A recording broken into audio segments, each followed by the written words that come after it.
ഈ തോട്ടത്തില് കൃഷി തുടങ്ങിയപ്പോൾ തന്നെ ഇത്തവണ സോളാർ ക്യാമറ ഇവിടെ സ്ഥാപിച്ചിട്ടുണ്ട്. വിഷുവിന്റെ തിരക്കിലേക്ക് വന്നു കഴിഞ്ഞു.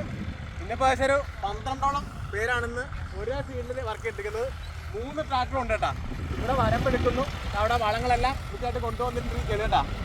അപ്പം വിഷുവിന് മുമ്പായിട്ട് ജനങ്ങളെല്ലാം മാർക്കറ്റിലേക്ക് എത്തിക്കേണ്ടതായിട്ടുള്ള ഒരു തിരക്കുണ്ട്. അപ്പം അതിൻ്റെ ഭാഗമായിട്ടാണ് വളരെ സ്പീഡാക്കിയത് കേട്ടോ.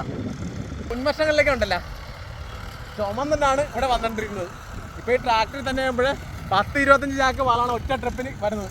അവിടുത്തെ റോഡുമായിട്ട് ഒരു 100-300 മീറ്റർ ചുമന്നാൽ മാത്രമേ ഈ അറ്റത്ത് വളം കൊണ്ടുവരാനായിട്ട് പറ്റത്തുള്ളൂ.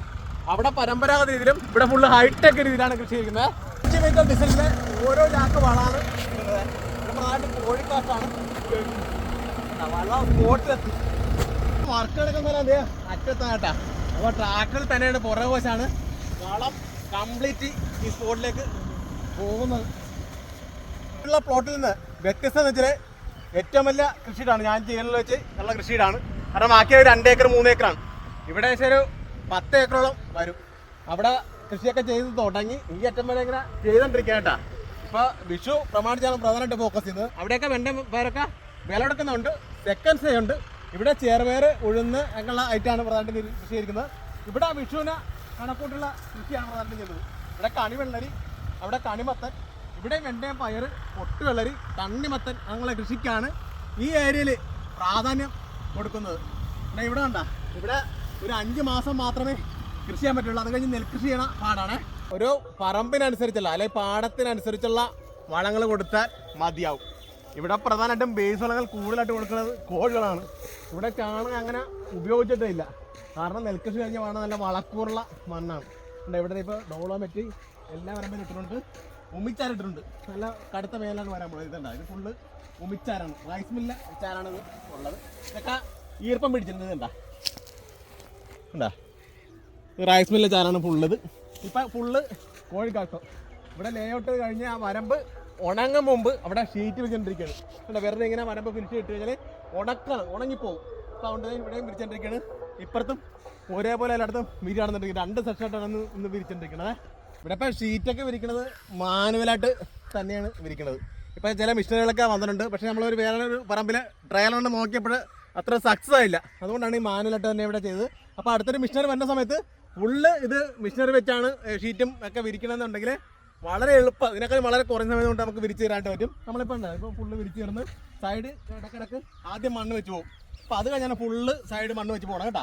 വരമ്പ് കംപ്ലീറ്റ് ഫിനിഷ് കഴിഞ്ഞുള്ള അവസ്ഥ ഇതാണ്.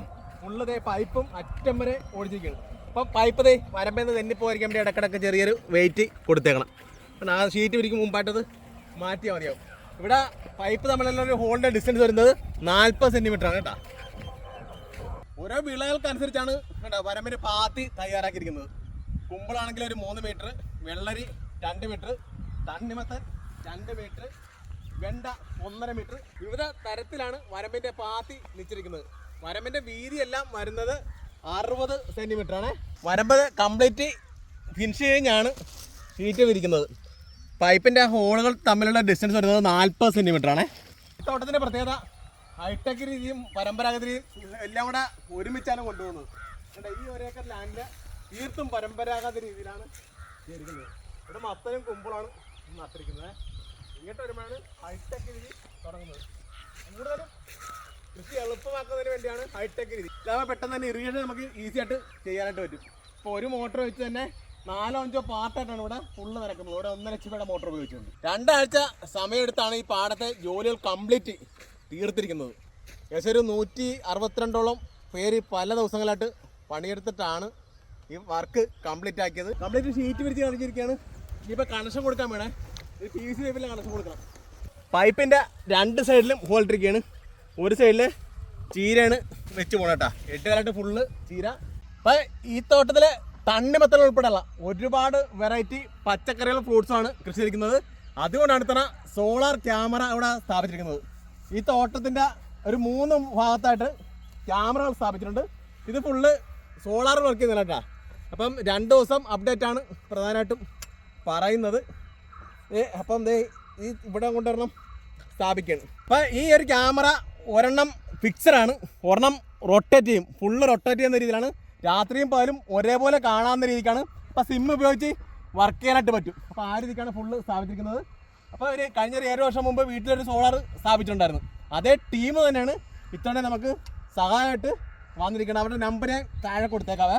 ഇങ്ങനെയുള്ള കാലഘട്ടത്തിലെ കൃഷി ചെയ്യണമെന്നുണ്ടെങ്കിൽ ഇതേ കൂടെ അത്യാവശ്യമാണ്. നമ്മത്തല്ല ഇപ്പോൾ രാത്രിയിലേക്ക് ഒരാൾ വരികയാണെങ്കിൽ അല്ലാറം ഉൾപ്പെടെ അടിക്കും. അപ്പോൾ അതുകൂടെ അതിൻ്റെ ഒരു ഫീച്ചറാണ് കേട്ടോ. ഫുൾ ഫെർട്ടിഗേഷൻ സിസ്റ്റത്തിലൂടെയാണ് നമ്മൾ ചേരിക്കുന്നത്. മണ്ണ് പരിശോധന പ്രകാരമുള്ള വളങ്ങളെല്ലാം കൊടുക്കാനുള്ള സൗകര്യം ഉണ്ട്. അപ്പോൾ ഇതൊക്കെയാണ് ഈ വീട്ടിൽ വെച്ചിരുന്നത്. അപ്പോൾ മറ്റൊരു പുതിയ വീഡിയോ പുതിയ വിഷയമാണെന്നേ. ബൈ.